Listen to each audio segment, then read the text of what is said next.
Bienvenue la famille madridista, on se retrouve pour une nouvelle vidéo sur l'actualité Real Madrid. Ancelotti doit prendre une décision difficile avec Andri Mato. Rodri mérite plus le ballon d'or que Vinicius. Rejoins la chaîne, en vous abonnant pour rater aucune de nos nouvelles vidéos, je vous partage tous les infos du Real Madrid chaque semaine. N'hésitez pas à vous abonner en activant la cloche de notification pour suivre toutes les dernières informations du Real Madrid. Je vous dis tout. On commence. Ancelotti doit prendre une décision difficile avec Endrick. Après la blessure de Kylian Mbappé, l'Italien doit définir un nouveau 11 dans lequel le Brésilien peut être clé ou rester en retrait. Endrick a été l'un des noms du Real Madrid ces dernières semaines. En plus des bons moments qu'il a vécus sur le terrain, le Brésilien a également été impliqué dans des actions controversées. Et en plus, il ne connaît toujours pas le titre avec le Real Madrid. Lors du dernier match contre Alaves, l'attaquant a brillé avec une action craquante, décochant un fouet avec sa jambe gauche qui s'est écrasée sur la barre transversale. Cependant, peu de temps après, il a pu voir Santiago Mourinho expulsé pour avoir donné un coup de genou à Santiago Mourinho à l'aine, une action qui a suscité la polémique et provoqué les critiques de Luis Garcia en conférence de presse. Un derby plein de tensions.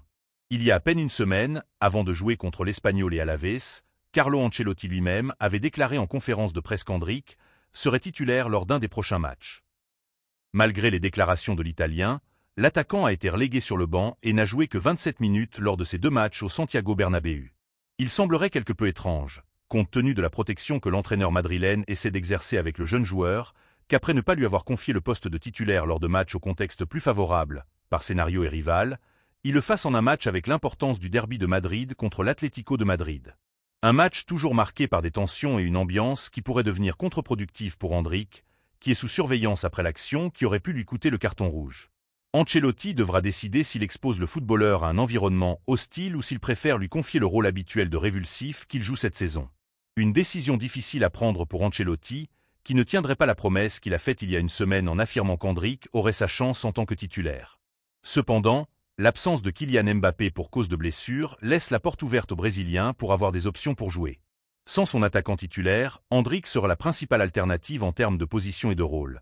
Mais le rival devant lui et la récupération de Camavinga pourraient faire opter pour Ancelotti pour une approche plus défensive, se protégeant dans le 4-4-2 qui a de si bons résultats la saison dernière. S'ils le font, la ligne avant serait composée de Rodrigo et Vinicius, soutenus par Bellingham, qui mènerait le losange au centre du terrain. Endrick, pour sa part, devrait continuer à attendre son opportunité sur le banc, même s'il a déjà montré qu'il pouvait aussi faire la différence à partir de là. Mato, Rodri mérite plus le ballon d'or que Vinicius.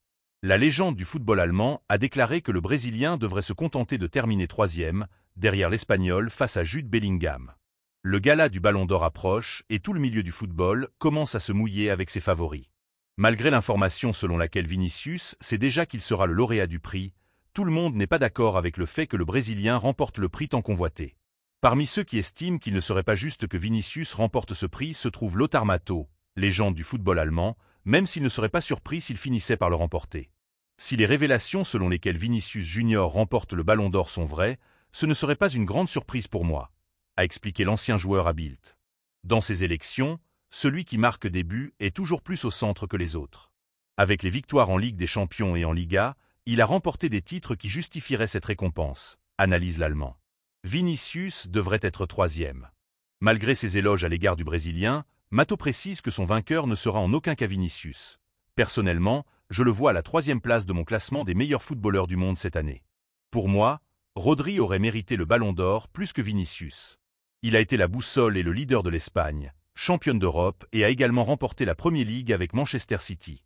Ce sont deux titres que ces équipes ont remportés grâce à leur bonne performance. C'est pourquoi, pour moi, il a été le joueur le plus remarquable de l'année, a-t-il déclaré au journal. Pour moi, la deuxième place serait Jude Bellingham. Comme Vinicius, il a remporté la Ligue des Champions avec le Real Madrid et a également été l'un des joueurs les plus remarquables du championnat d'Europe. Grâce à ses buts, l'Angleterre a réussi à atteindre la finale contre l'Espagne et a été deuxième en Europe. Mon podium serait donc Rodri, Bellingham puis Vinicius, a conclu Matthäus.